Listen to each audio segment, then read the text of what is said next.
All right. This is Bruce Rawles, and I'm speaking again with Susan Dugan. And today we thought we'd talk about one of the sections in the Manual for Teachers in A Course in Miracles, which is how should this teacher of God spend his day? And as in all of these sections, there's lots there, and we'll proceed to talk about it. So, do you want to start in, Susan? Sure. Well, I guess I was thinking about this section in particular. It just sort of occurred to me recently, probably because I had the way that I've been spending my days the last week or so was how a teacher of God should not spend his day, probably, which was really, becoming sort of forgetting really my purpose, I would say, letting a lot of, it's been, a tumultuous time for me personally, and our collective, dream seems to be also quite tumultuous, and that all seemed quite real again. And I mean, when is it not a tumultuous time here in the dream? It really, that is the whole, we deny that constantly, but the purpose of the world is to keep us, so engaged in fighting battles out there that we completely forget we have a mind, and that's why we're here. We fled the mind, and we don't want to go back to the mind. So there's a part of us that's very deeply rooted in the dream, and very stubbornly resisting the alternative, the answer, as this section of the manual talks about. And so how a teacher of God, and teachers of God in the Course are, really anyone who's gone through the workbook and really wants to continue and still wants to continue practicing the Course. I mean, is at the beginning of the journey, at the bottom of the ladder. That's when we get through the workbook. That's our beginning. And so, we really want to, but we know that this path, yes, we're resistant. We don't really fully understand yet what the Course is saying.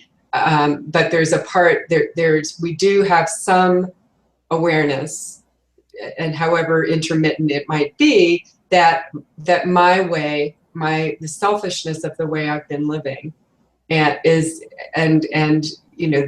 sense of all of the judgment, and all of the feeling of feeling unfairly treated, and feeling unkind, and feeling, not kind toward myself or others. I mean, how could I be kind toward myself if I'm harboring all of this judgment and divisiveness within? So there is at least an awareness that is not working, and that was really what prompted and sparked the Course to begin with, was that conversation between Helen and Bill, in which Bill invited that by recognizing and saying to Helen, the way we're relating to each other is not working. Essentially, I mean, I'm paraphrasing, but it was, there has to be another way, and of relating to each other, of living in this world. The hatred and the divisiveness and the conflict and the blaming that's going on all around us, and within the context of our own relationship with each other, is it's painful. And so, we have some recognition of that, and yet for most of us, we really still try to distance ourselves from that. And how do we distance ourselves from that? Well, by projecting it on other people, on other groups, on other situations. And I mean, we have to have our heads pretty deeply buried in the dream sand to be ignoring that that's going on around us. If we're ignoring it in our personal lives, it's still pretty hard to ignore it on a collective level. And of course, it's coming from the same thing, which is really just an outer picture of the inner condition of guilt over believing that we really did separate from God, that we really did destroy love, and that this experiment in individuality, the tiny mad idea of separation, of what would it be like to launch off on my own and create a better self, a different self from this oneness joined as one, which in truth, continues uninterrupted, but which we're now no longer aware of. So we have this fantasy, this wild fantasy that we could make as an alternate reality and a separate self. And then completely forgot that we made up the whole context, the whole venue in which to act this out, and the separate selves, and that we're all really just fragments of that same mind. How should the teacher of God spend his day? Well, the answer that this section talks about is the part of our mind that knows this isn't true, is the Holy Spirit, is Jesus, is that memory of wholeness in our mind. Our mind is split between the ego and that right mind, that memory of wholeness in our mind. But we have lost the awareness that we are the decision-making mind, that we're not these bodies, we're not these separate cells. So the way that we have to try to train ourselves to spend our day is to be in touch with the answer this section suggests. And that means that we have to deliberately, because we're so resistant to it, begin our day with the goal, with changing the purpose of our day to being in school, to learning from this part of our mind. Every time we find ourselves in judgment, every time we find ourselves feeling frightened and depressed and anxious about what's going on in the world, or feeling very unfairly treated in a personal relationship, that we have to be able to practice this new kind of forgiveness that this teacher is teaching us, which is to question that the cause of it could possibly be external, that the cause of it is in you, that the cause of it is in the world, instead of recognizing that the cause of it is in my mind, is that choice for guilt, to make guilt real in my mind, and everything outside is a reflection of that, is an outside picture of that inner condition of guilt. So my purpose throughout my day is really, this is a way of structuring our day until we don't need the structure. Eventually we won't need the structure because it will become so automatic, and eventually our mind will heal and we won't have these thoughts of judgment. We will grow up to be like Jesus, to be that presence of love within the mind, which is really the only thing that's real in our mind, but we're not there yet. And we certainly don't know that. So as we go through our day, we need to begin our day with the thought of, and this gives very clear instructions, with the thought of Jesus in our mind, and with the idea that I want this day to be about looking at everyone and everything, including myself, through the eyes of love instead of fear. I want to see everyone as you see them, not as I see them, because my way is bringing me a lot of pain. And so the other way that Bill suggested in conversation with Helen, the answer to that is the Course. And the other way is to see that there is no guilt, that this is all smoke and mirrors, that no one's really guilty here. But we can't do that by ourselves. Our first reaction is always that we're under siege. Where I'm the face of innocence, and look at all of these these perpetrators out there, and I constantly have to arm myself to protect myself from the other side, and whatever the other side is. And we have very, very literal projections of that going on all around us right now. So it's very easy to see this if you're paying attention. It's very difficult to own it. It's very difficult to see that this is the same as my my being annoyed with my husband for leaving dishes in the sink. It's the same thing, that there's no hierarchy of illusions, that everyone here is fighting the same battle, victim and victimizer. That's very difficult for us to see, and we cannot see that alone, because again, we're still too identified with the body. Exactly. So yeah, go ahead. I think I've talked for a while. Oh, no, everything you said was right on the mark. And as you were saying, what you just shared, which was eloquent, I was thinking about this past week and the convention on television, and I sat just as an example of watching the contents of my mind while I was watching this, and seeing that this was no different from the earlier part of my day, where I was walking through a beautiful wooded area on a national seashore with a friend, and realizing, okay, why would I make a difference important between what I'm watching on television and the experience I had earlier in the day, you know, looking out over the ocean and watching seagulls flying by, you know, why why would I want to make a big deal out of the difference between any two things in the world, any two experiences or any two people, or and realize that the the little bird that hopped around looking for handouts as we were sitting over, you know, looking over the Pacific, the friend and I had the same call for love as a person on the television that I was watching last night. Right. You know, Right. it's the same, and it's my, like you say, the difficult thing is recognize this is my projection. And if I'm having the least bit of discomfort with anything, that's an indicator that I need to look at the contents of my mind with that inner kindness teacher, with Right. what the Jesus of the Course, and say, you know, I'm not understanding this because I'm obviously making a big deal if I'm the least bit upset or you know, not at peace.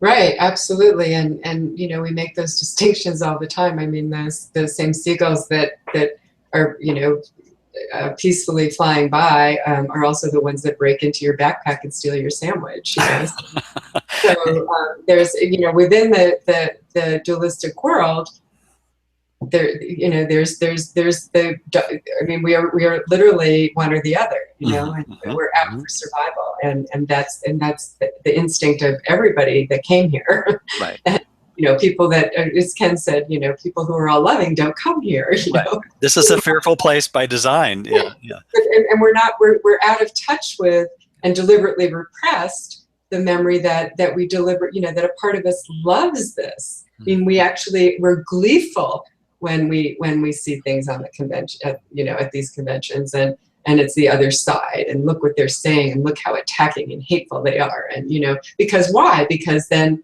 I'm the innocent one, you know, and that's what we're always out to try to prove, is that you know, is that that I do exist apart from God, but it's not my fault. We wear And this so the mask, the face of innocence, right? This we're wearing a the face of facade. innocence, as Yeah. the section of the Course talks about. That's right.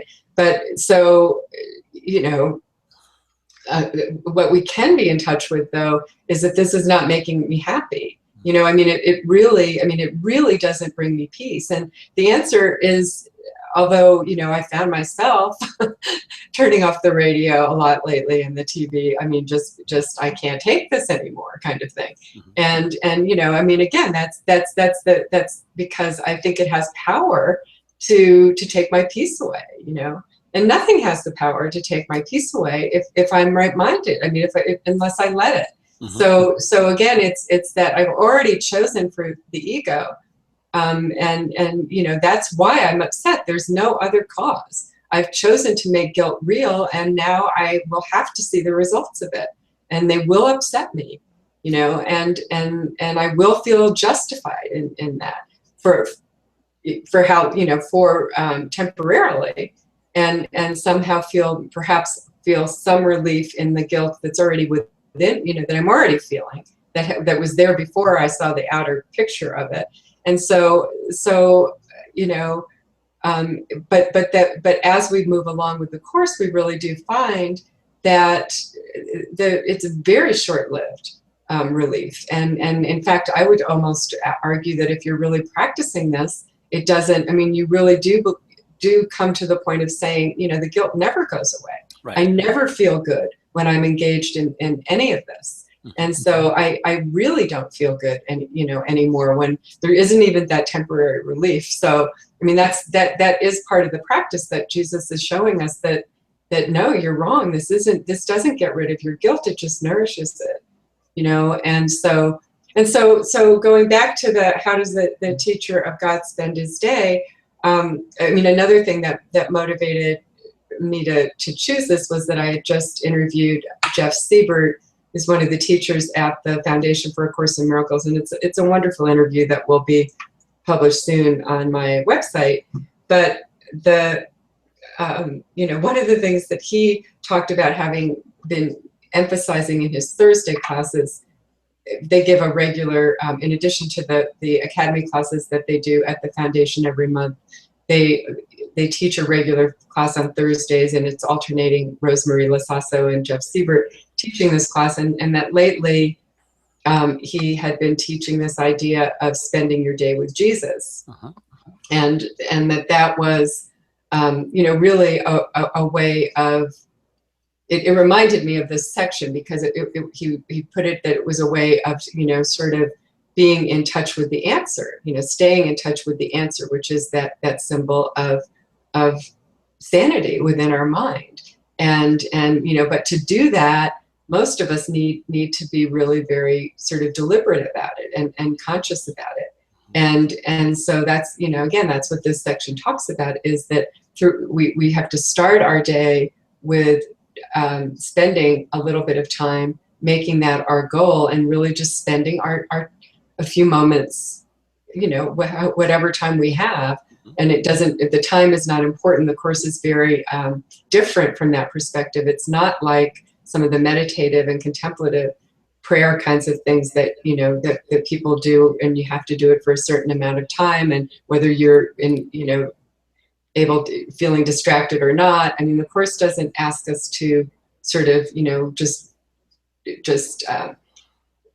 struggle with it, or be patient with it, and it says, go a little bit past what discomfort that arises, but the point of it is not to make it into a ritual from the Course's perspective. Exactly. And just because the ego can get a hold of that too, and then it becomes just another cover up, another something that we need outside ourselves to be happy, and so it doesn't want us to go in that direction. And I'm not saying that those other practices are not.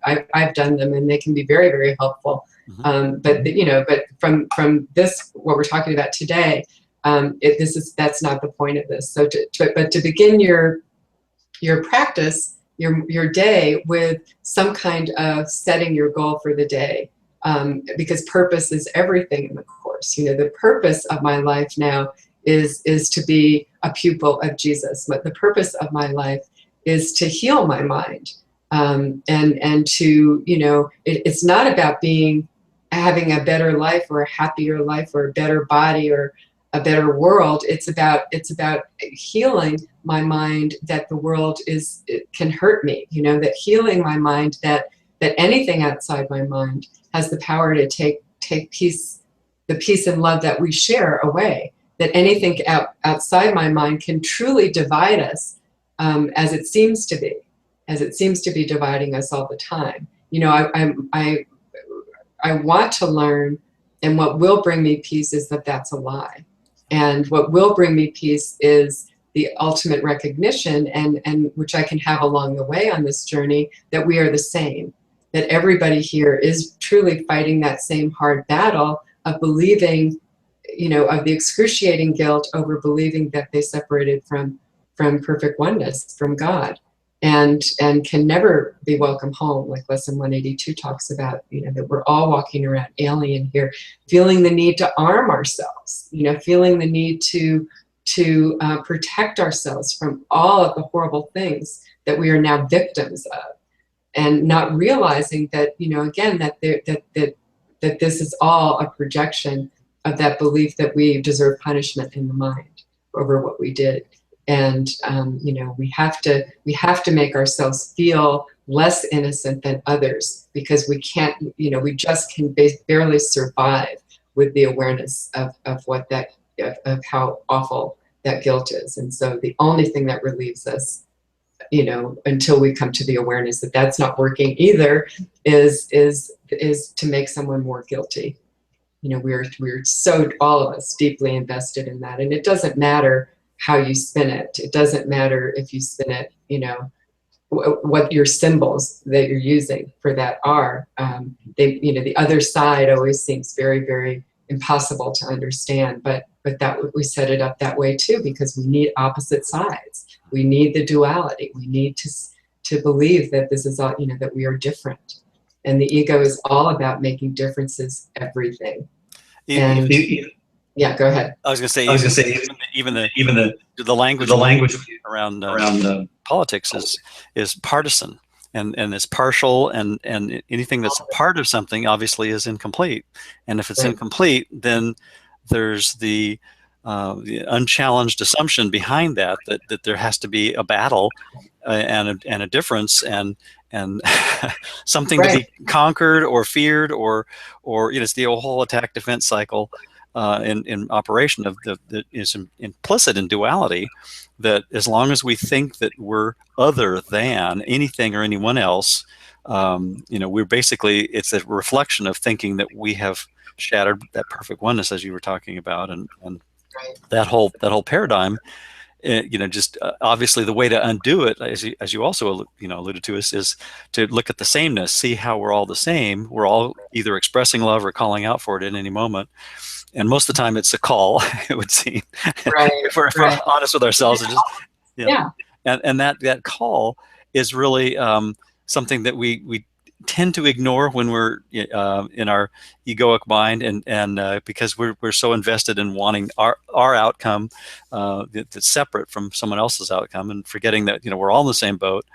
And another thing that I think ties into it, that the title of this section in the Manual for Teachers suggests, is how do we spend our day? Well, usually thinking of spending something, that's over time, that's sort of an investment, and we're invested in one of two thought systems, and eventually, if we disinvest, it's really not so much that we have to invest in what we really are, because all we have to do is just get the heck out of the way. But if we can withdraw our investment in the ego's insane strategy and belief in differences, and just notice that the discomfort. And I think that's why also in the Manual for Teachers and the Development Trust, that fifth stage always to me seems so helpful when it says, this would be difficult indeed if each step weren't so heavily reinforced. And I think that even though, like you were saying a moment ago, that we need initially that structure, over time, I think if we just notice when we're not at peace, and say, oh, I must have chosen wrongly because I'm not at peace, and I could see things differently, and it can be something as simple as just being attentive to how we're feeling moment to moment, that then becomes that investment over time, and then we spend our day more and more not identified with that insane thought system that isn't sensitive to calls for love and calls for the kindness that that really do bring us the peace that we want. Well, and that's a really good way of looking at the Course's approach, because Course's approach is indirect learning, and so it's not the way that we remember God is by seeing that we don't want to remember God. I mean, it's really what you were talking about throughout our day. So after setting our goal in the morning, that this is what I want to learn, then, I mean, very, very quickly, we find ourselves, already like completely in the throes of judgment of some kind. I mean, how long does it take? Not very long, usually, from the time that we open our eyes and declare our allegiance to Jesus, that we're, we're deep, thickly, I mean, something, we go downstairs and something happens, or we get on our computer, maybe we're still in bed and we're on our phone and checking our email, or, or we turn on the radio, so it's something we are then involved, and we can't help but be involved with the external. The Course is very practical in saying, no, don't withdraw. This is your classroom, But so when we find ourselves being triggered by something external, that's when we know we're wrong. That's our red flag to say, something else is going on here, and I must be wrong, and I need to go back to my teacher. That's spending my day with Jesus. Look how I don't want to spend my day with Jesus. Look how quickly I want to abandon that goal, and so the practice of throughout our day really really paying attention to how we're feeling is everything in this Course. It's really, whenever I am feeling anything but completely peaceful, there's I've strayed I've strayed from the mind, But that's my clue that I need help. And that's when I go back.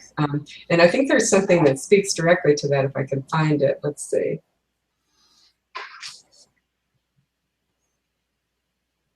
While you're looking up, I'll share something that from the second paragraph. What about those who have not reached this certainty? There you go. Yeah. Now, they are not ready for such lack of structuring on their own part. What must they do to learn to give the day to God? There are some general rules which do apply, although each one must use them as best he can in his own way. Routines as such are dangerous because they easily become gods in their own right, which I think you talked about two months ago, threatening the very goals for which they were set up. Yeah, so obviously it's not about, blindly and dogmatically doing something without being mindful. It's all about being mindful. And then it says, broadly speaking, then it can be said that it is well to start the day right. And as you pointed out, if you can just remember, even before you open your eyes in the morning, just say, oh, okay, I'm shifting from one dream to another dream, and I can see this dream with that inner kindness teacher instead of, my personal interest is somehow different or separate from someone else's personal interest. Right. And that changes everything. And then if we remember it throughout the day, as often as we can, more and more, then that begins to fill in the gaps in that lack of mindfulness. And eventually, there's a greater continuity. And I suppose at some point, that's when, as the Course says, God takes the final step, and we don't have to worry about that too much, but because, we probably all have a ways to go before we even start seeing the gaps filling in and the jigsaw puzzle. Second rung of the ladder, even, right? Exactly. Yeah. We're still in the dumpster trying to do the interior decorating there, forgetting that we've fallen in the dumpster, and instead of climbing out the ladder that we've covered over with a trash heap at the far end of the dumpster, right? Right. Exactly. Yeah. I did find something that speaks to this, but okay. Let's see. So it's paragraph 8. Mm-hmm. Yet there will be temptations along the way the teacher of God has yet to travel, and he has need of reminding himself throughout the day of his protection.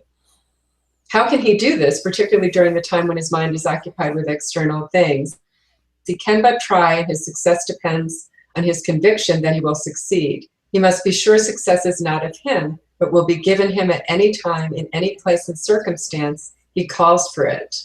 There are times his certainty will waver, and the instant this occurs, he will return to earlier attempts to place reliance on himself alone. Forget not this is magic, and magic is a sorry substitute for true assistance. So, he's really saying, when we're finding ourselves in the throes of judgment, that we have to ask for help, and we are relying on ourselves alone. And I mean, perfect, we have examples of this all the time. I mean, again, we're out there, we've made the goal of our day, spending the day with Jesus, and then we're completely in the throes of something that seems to be happening. If we want to use the conventions again, we're out there just thinking that the world has gone to hell, that we're in complete, what is going to happen? I mean, we get very, very fearful, we get very, very, and we have to do something, or we find ourselves picking up the phone or talking with friends about it, or, making it all more and more dramatic and defensive and real. And so, it really is that needing, we try to solve it with magic. Well, magic is trying to solve anything. The problem where it is not, the only problem is separation. The Course is so simple. It's always the same problem, and the solution is always the same. It has to go back to the mind and be looked at. Again, with Jesus, we have to question the cause of why we're upset, and the cause is not in them.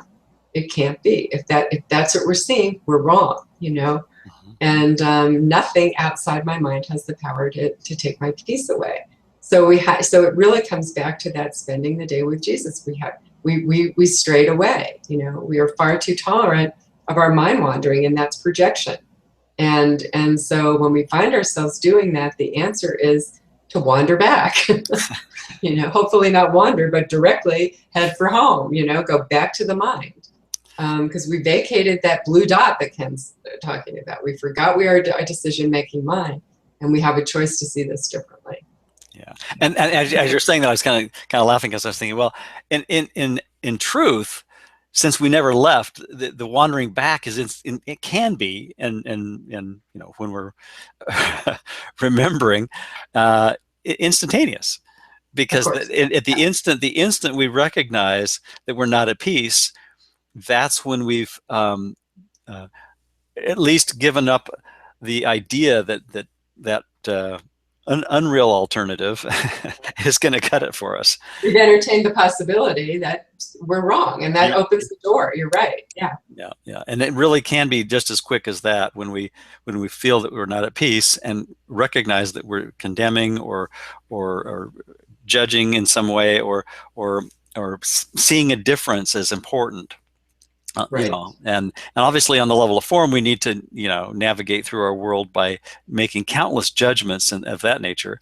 But it's the internal judgments where we condemn and find fault and make a big deal and a lot of fuss over outcomes of things in the world that we think Right. impinge on us. And obviously, the central figure in the ego's dream is the body, and how does this affect this body and this persona that Right. may or may not be uh, you know a crucial part of the body's thing at any given moment. If we're mindless, then we don't necessarily want to admit that we have a mind, but that's oftentimes the first step, isn't it? It's just saying, wait a minute, my mind is really independent of what's going on here in truth.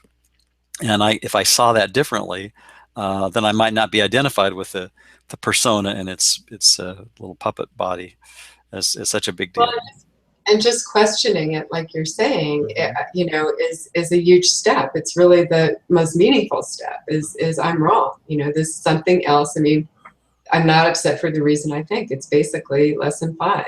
And just the doing that, and I think also, as you're suggesting, the not judging ourselves, because we may not feel like singing Kumbaya all of a sudden. And you might even not like the song. Yeah, right. I mean, it's not like we're gonna necessarily have a feel like all this love welling up, or have like a Disney moment or something. Yeah. So but we, that may happen down the road. I mean, not that and I'm being facetious, obviously. Those are just, but we may have that feeling of sameness or compassion, or there are right-minded feelings that may come up, in which we see that everybody's suffering the same. It's not, it's I mean, no wonder people are afraid. I'm afraid. It's the same fear. And so it will come to us in some form in which we recognize sameness, but we might not right now. Mm-hmm. I mean, so just recognizing that, I must be wrong. This must be my own resistance going on right now to love. I'm too afraid of love right now to feel, loving, and to just be okay to stay with, to let that be, and not try to fix it or change it or Mm-hmm. run away from it, because that gives it power that it doesn't have. Right. Yeah, go ahead. No, go ahead. Oh, Yeah. I was just going to say that what that reminded me of is that we don't have to fully forgive our resistance, but just to become aware of it Right.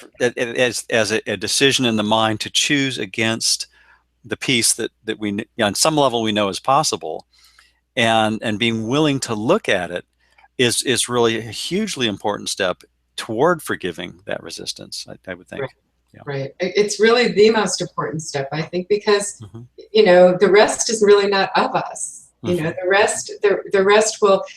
Ken always used to say that the ego can't survive in concealment, and so it's kind of busted when we see it, when we own that, is owning it. I must be wrong.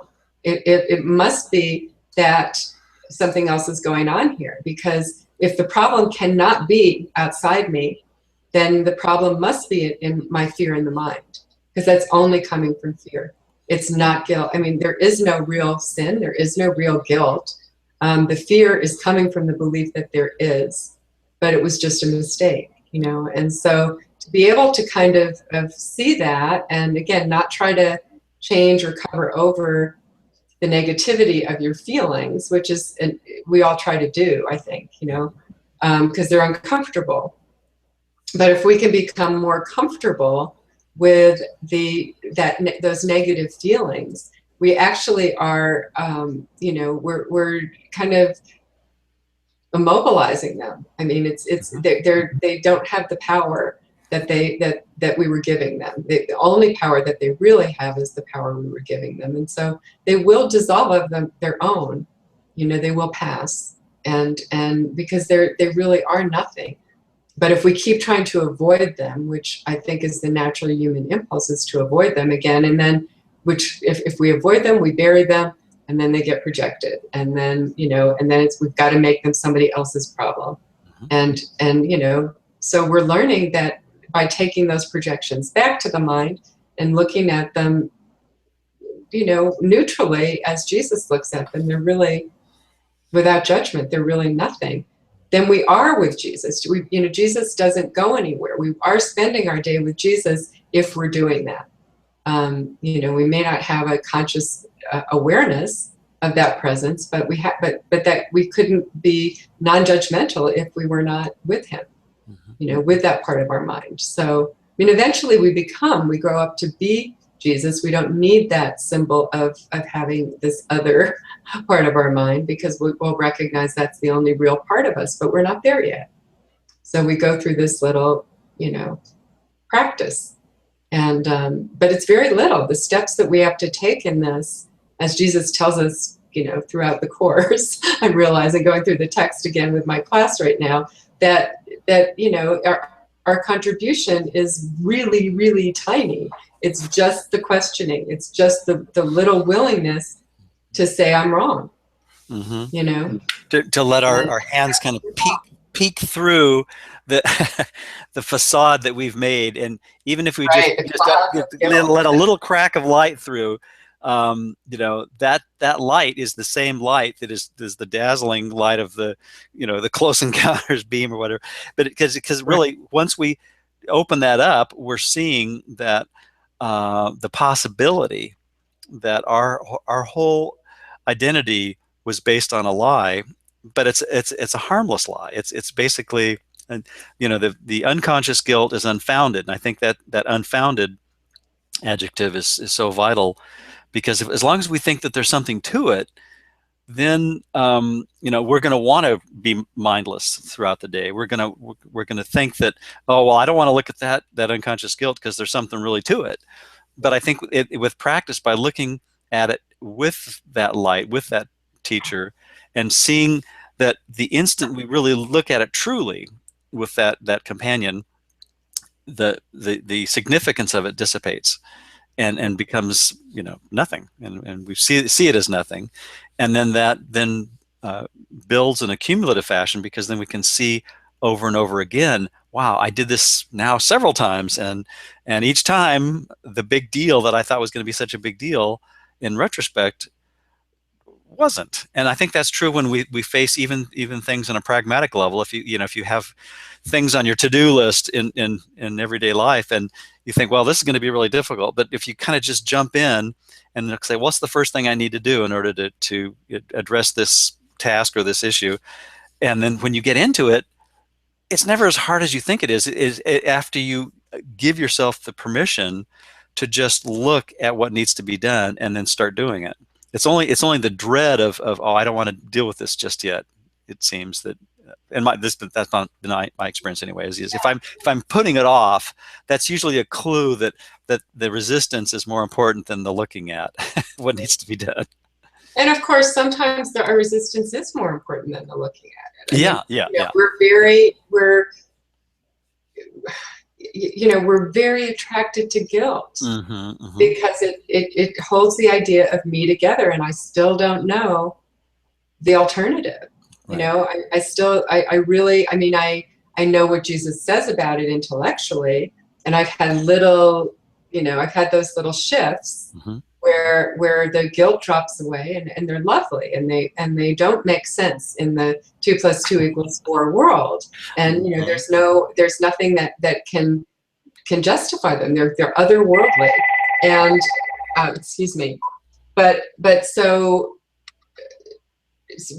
we, we have to have that healthy respect, as Ken often said, for our resistance, which is unconscious. Mm-hmm. And there's a terror that is so much deeper than we're aware of, that what will I be without my judgments? What will I be without my personality, without this all of the painful parts of my past that make me me.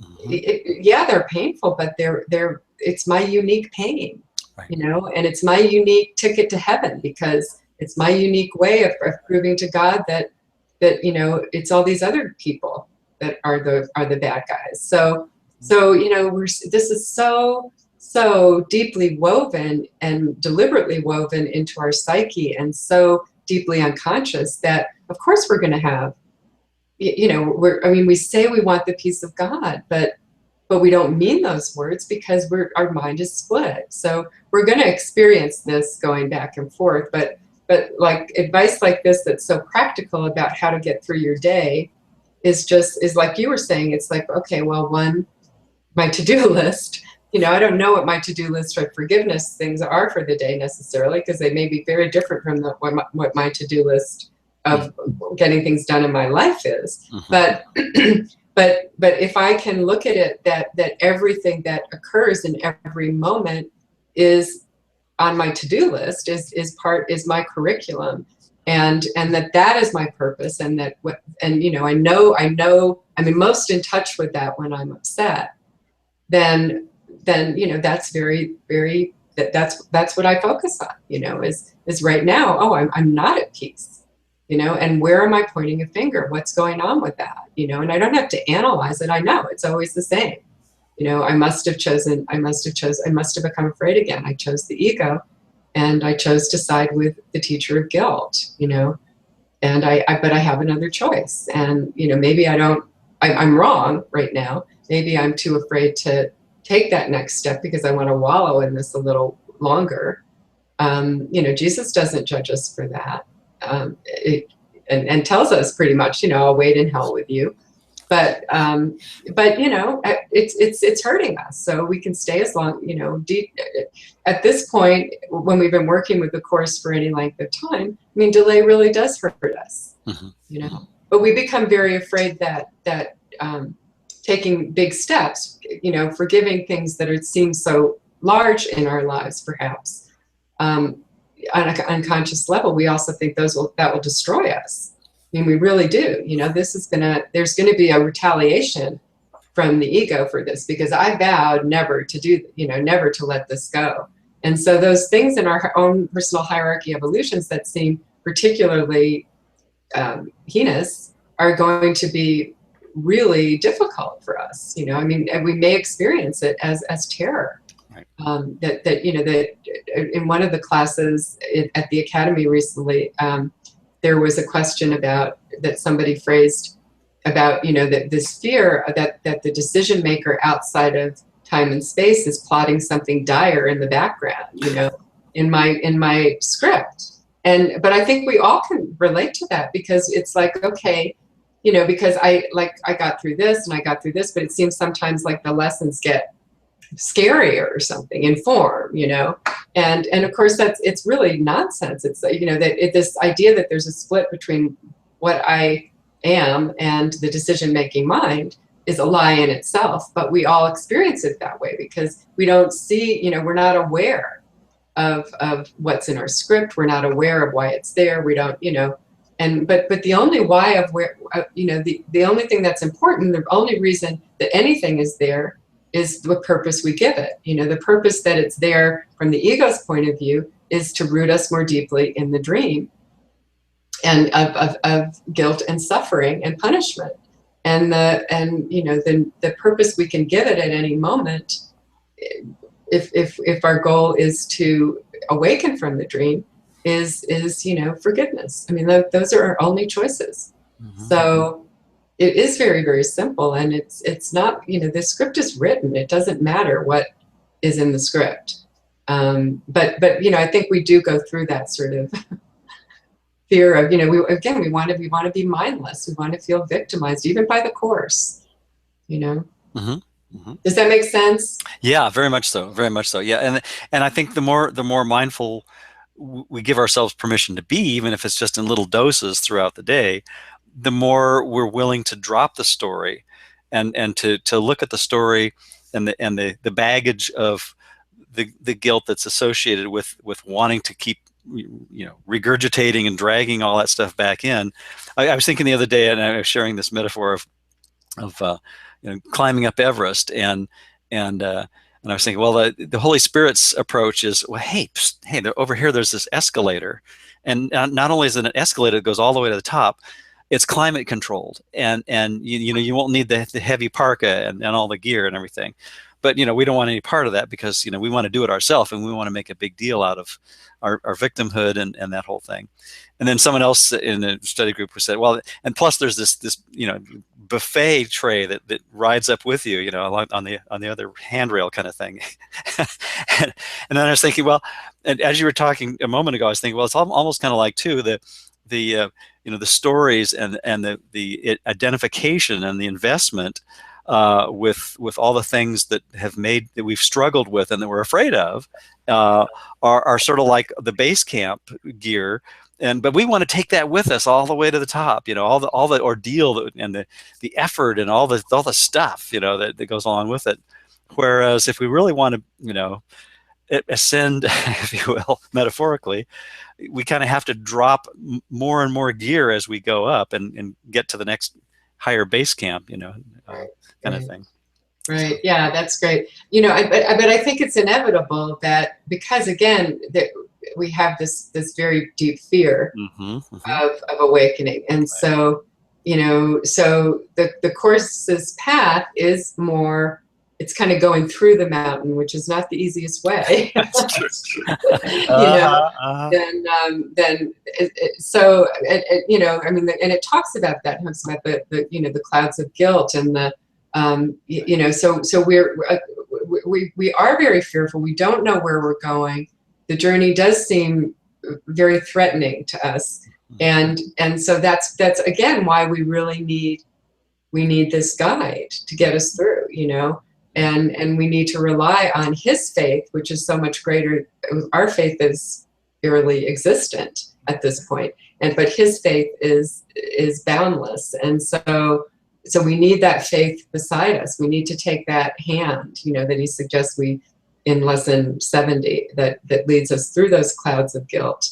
That inner circle of fear that the Course talks about, that we can't, I do think that this is a path that in which we will face a dark night, and it will be plural, because our fear is so great, and we don't have to wallow in it. We don't have to, but we do need a guide. If the more we're trying to do this alone, we need to avail ourselves of that comfort that's there, even when it doesn't seem to be there. We can remind ourselves that Jesus doesn't go anywhere, that his love for us is always right beside us, and is so close to us, you cannot fail, as he says in the workbook.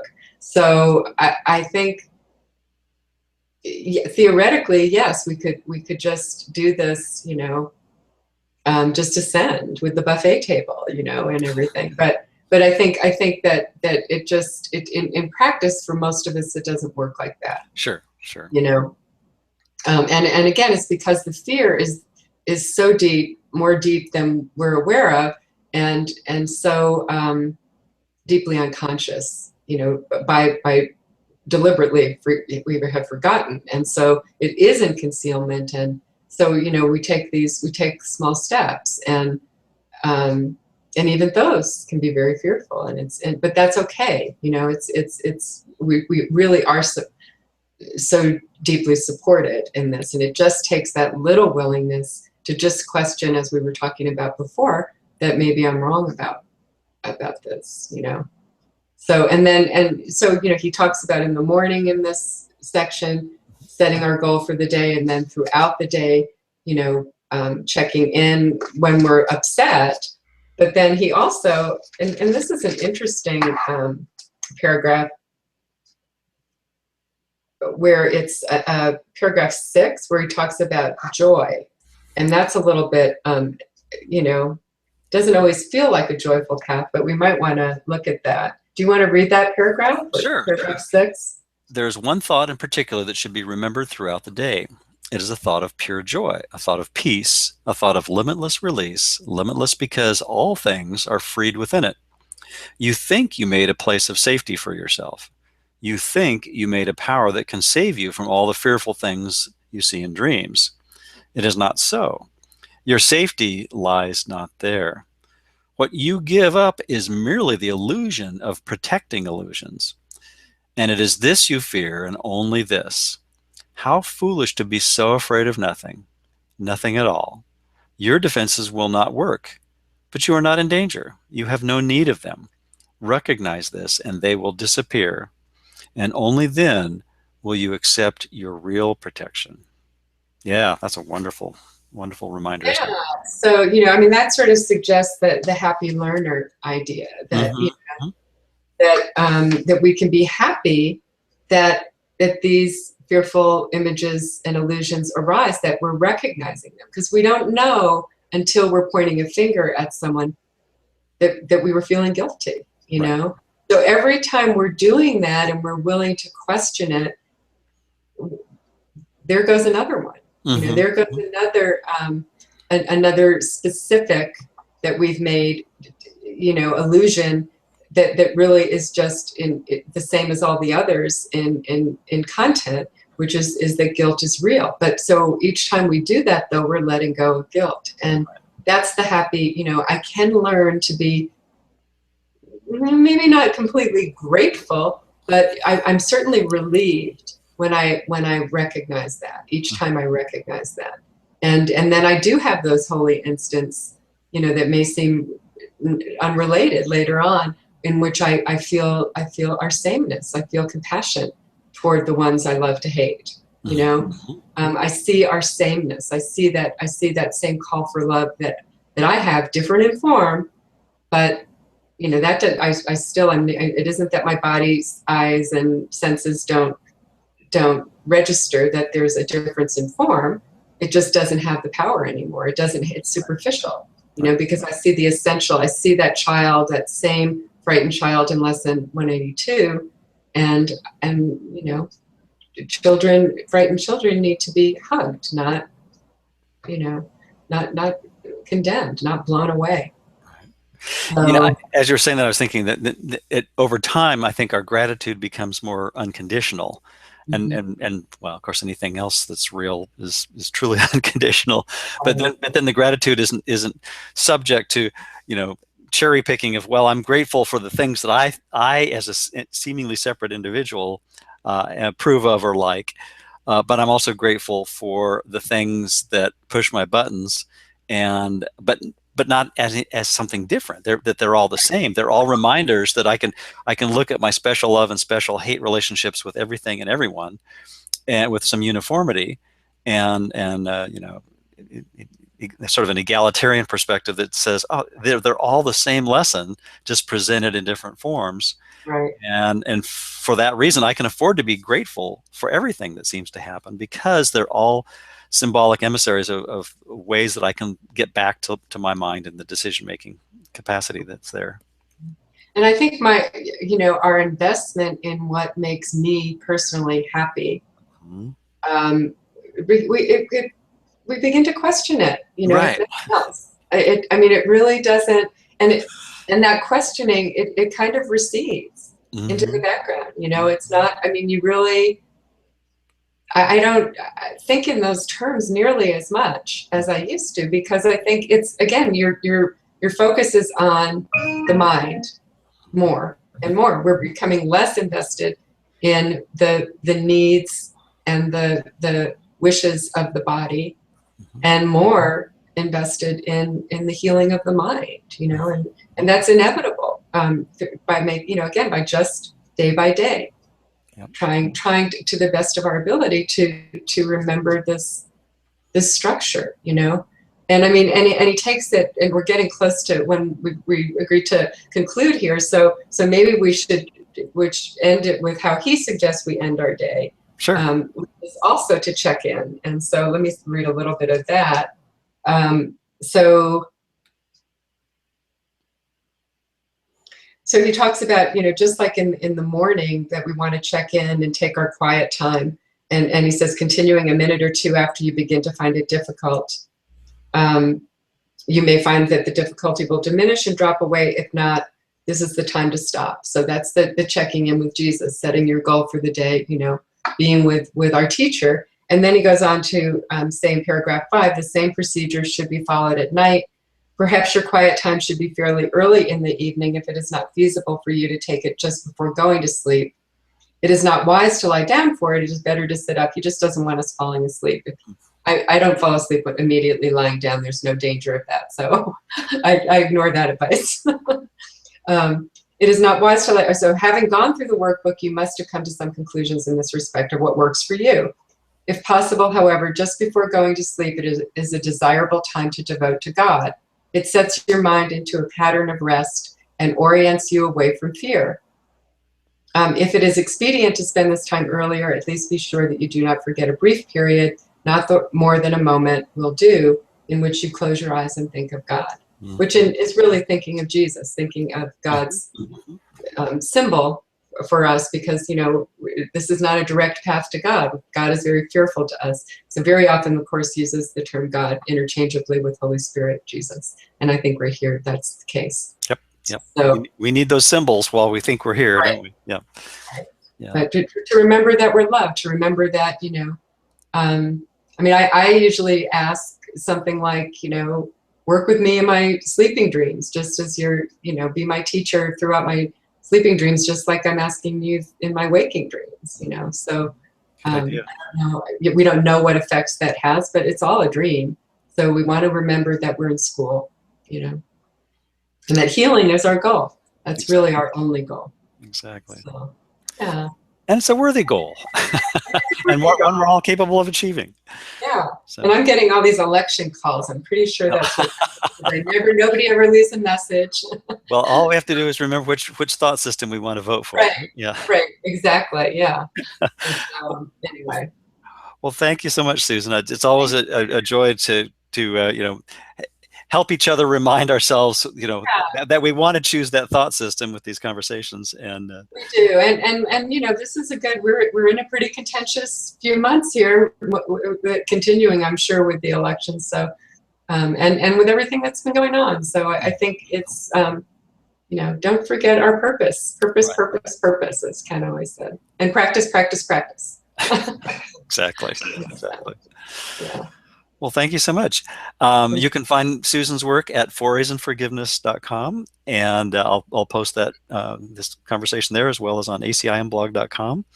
And I think we could also mention that we're both going to be participating in the Miracle Share virtual conference in October, and that'll be fun. Any other announcements you'd like to make? Just you can look for that interview with Jeff Siebert coming up on the website at fourasandforgiveness.com, and I just always like to give a shout out to the Foundation for A Course in Miracles, continuing Ken's wonderful work. The teachers are just amazing, and Gloria is continuing to keep the foundation going, and it's a tremendous resource. So www.facim.org. If they've got free things on their website and under resources, and there's questions and answers, there's excerpts, and there's the bookstore for audios and books is just absolutely, I can't even think of better materials to study. Prodigious and profound and appreciated, yes. And sign up for the classes, you can stream them now. So they're just transformational. They are very wonderful. Yes, I can personally attest to that. So. Yeah. Well, thank you again, and looking forward to our next conversation. You too. Take care. Alrighty. Bye for now.